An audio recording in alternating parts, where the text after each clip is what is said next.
Once upon a time, there was a dog. He was very hungry. He got a piece of meat. He reached at a stream. He saw his reflection in the water. He thought another dog with a piece of meat. He wanted to get it. He opened his mouth. He lost his own piece of meat. Moral: greed is curse.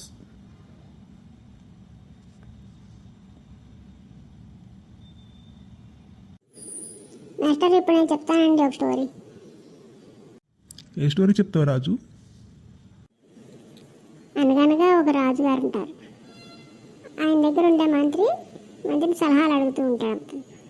అయితే ఒకరోజు అడుగుతాడు, రాజ్యంలో ఎలకల బాధ చాలా ఎక్కువగా ఉంది, వీటికి మనం ఎలాగా వీటిని నివారించాలి అనుకుంటాడు. అంటే మంత్రి గారు అంటాడు, దానిదే ఉందండి, పిల్లుల్ని పెంచితే సరిపోతుంది, ఎలకలు అవి తగ్గుతాయి మనకి అంటాడు. అంటే సరే అయితే రాజ్యంలో అందరికీ ప్రతి ఇంటికి ఒక పిల్లిని మనం ఇద్దాం అంటాడు రాజు.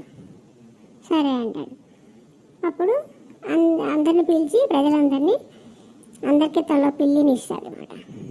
ఇచ్చి మీరు వీటిని బాగా పోషించండి, వీటి పోషణ నిమిత్తం మీకు అందరికీ ఆవులను కూడా ఇస్తాను అని చెప్పి మళ్ళీ అందరికీ ఆవులను కూడా ఇస్తాడు ఆ పిల్లిని పోషించుకోవడం కోసం. సరే అని వెళ్తారు. మీరు మళ్ళీ 4 రోజుల తర్వాత రావాలి నా దగ్గరికి, ఎలా ఉందో చెప్పాలి, ఆ పెంచారు చూస్తాను నేను అంటాడు. పిల్లిని తీసుకుంటాను అంటాడు. సరే అని వెళ్తారు అందరూ ఎంత శ్రద్ధతోని రాజుగారు ఇచ్చిన పిల్లి అసలను మనం బాగా పెంచాలి, బాగా పెంచిన వాళ్ళకి బహుమానం కూడా ఇస్తారు మనకి రాజుగారు అని చెప్పి ఎవరికి వాళ్ళు చాలా రాజభోగాలతో దానికి రాసమర్యాదలు చేస్తూ ప్రతి పిల్లిని ప్రాంతాలలో పెంచుతూ ఉంటారు. అయితే ఒక అతను మాత్రం ఏం చేస్తాడంటే, ఈ పిల్లికి ఇలా చేస్తే రోజు బద్ధకం ఎక్కువైపోతుంది అని చెప్పి ఓ రోజు ఏం చేస్తే మామూలుగా పాలు అక్కడ పెట్టి పట్టిస్తుంటే రోజు చక్కగా తాగేసి పడుకుంటుంది. ఇలా కాదు, ఓ రోజు పెట్టి చూస్తే ఏమవుతుందో అని వేడి పాలు పెట్టాడు అక్కడ. వస్తే ఆ పిల్లి వచ్చి తాగి ఇలా ముట్టుకొని తాగేసరికి ఇట్లా మూతి కాలింది దానికి. దాంతో ఇంకా పాల దగ్గరికి రాలేదు. అది రాకుండా అలా ఉండి ఊళ్ళో దానికి ఆకలి వేస్తుంది కదా, బయటికి వెళ్ళి ఏమైనా దొరుకుతాయేమో అని చూసి అప్పుడు ఎలకలు తింటూ ఉండేది బయటికి వెళ్ళి. ఇదే బాగుంది కదా అనేసి అనుకున్నట్ట. అప్పుడు తీరా ఇంటికి వచ్చాక మళ్ళీ పాలు పెడితే పాల దగ్గరికి వచ్చేది, పాలను చూస్తే దూరం పారిపోతుండేది అది. కానీ చుట్టుపక్కల బయటికి వెళ్ళి మాత్రం ఎలకల్ని గట్టా తింటూ ఉండేది, ఇంటికి వచ్చేస్తూ ఉండేది. అలా నెలలు గడిచిపోయింది. నెల అయిన తర్వాత మళ్ళీ రాజుగారి దగ్గరికి వెళ్ళాలి కదా, అందరూ పిల్లుని తీసుకుని వెళ్ళారట. అలాగే ఇతను కూడా పిల్లిని తీసుకుని వెళ్ళారట. అందరి పిల్లలు బలిష్టంగా తయారైపోయి శుభ్రంగా ఉన్నాయట. వీడి పిల్లి మాత్రం బక్కచిక్కు లేదు కూడా బాగుంది, ఎలకలు తింది కదా మరి బాగుంది. సరే వెళ్ళాట. ఏంటారా పిల్లల్ని బాగా పెంచినట్టున్నారు కదా, మీకు ఎవరికి బహుమానం ఇవ్వాలి తెలియట్లేదు, అందరూ బాగా పెంచినట్టున్నారు అంటాడు రాజుగారు. అంటే అవునండి అంటారు. అంటే సార్ నా పిల్లి మాత్రం పాలు తాగలేదండి, మిగతా పిల్లలన్నీ పాలు తాగేమో కానీ మా పిల్లి మాత్రం పాలు తాగలేదు, పెట్టి చూడండి కావాలంటే టెస్ట్ చేయండి అంటాడు.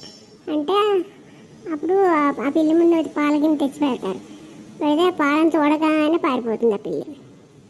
ఇదేంటి ఎందుకు ఇలా జరిగింది అంటే, మరి బాగానే ఉంది కదా, నీరసంగా కూడా లేదు, బాగానే ఉంది కదా అంటే, అవును బాగుంది, బయటికి వెళ్ళి చక్క చుట్టుపక్కల అన్నీ ఎలకలు తిని వస్తూ ఉండేది రోజును అని చెప్తాడు. బాగుంది కదా, మా టార్గెట్ ఇదే, అసలు ఎలకలు తగ్గించడం కోసమే పిల్లిని ఇచ్చాం మీకు అని చెప్తాడు రాజుగారు కూడా. అయితే మా ఏరియాలో చుట్టుపక్కల ఎక్కడ ఎలకలు లేవండి, ఎలకల బాధ తప్పింది మాకు 4 రోజుల నుంచి, మా పిల్లి చక్కగా తిరిగి అన్ని ఎలకలను తింటూ ఉండేది అని చెప్తాడనమాట. అప్పుడు బాగుందయ్యా అని బహుమానం వాళ్ళకి ఇస్తాడనమాట. అప్పుడు అది ఎలకలు తగ్గించుకోవడం కోసం పిల్లిని ఇస్తే వాళ్ళందరూ కూడా రాజుగారు ఇచ్చిన పిల్లి కదా అని చెప్పి దానికి చక్కగా మంచం మీద కూర్చోబెట్టి దానికి పాలు పట్టించి రాజమర్యాదలు చేస్తారన్నమాట పిల్లలకి. సో రాజుగారి తన సమస్య నెరవేరడం కోసం చేస్తే వాళ్ళు అలా చేశారు.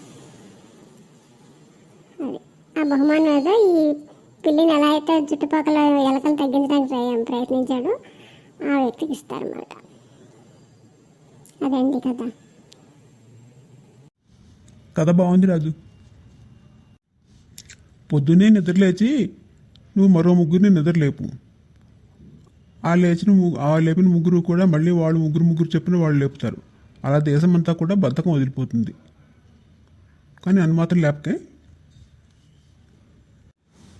ఈ వేళటికి సెలవు, వెళ్ళరండి ఇంకా.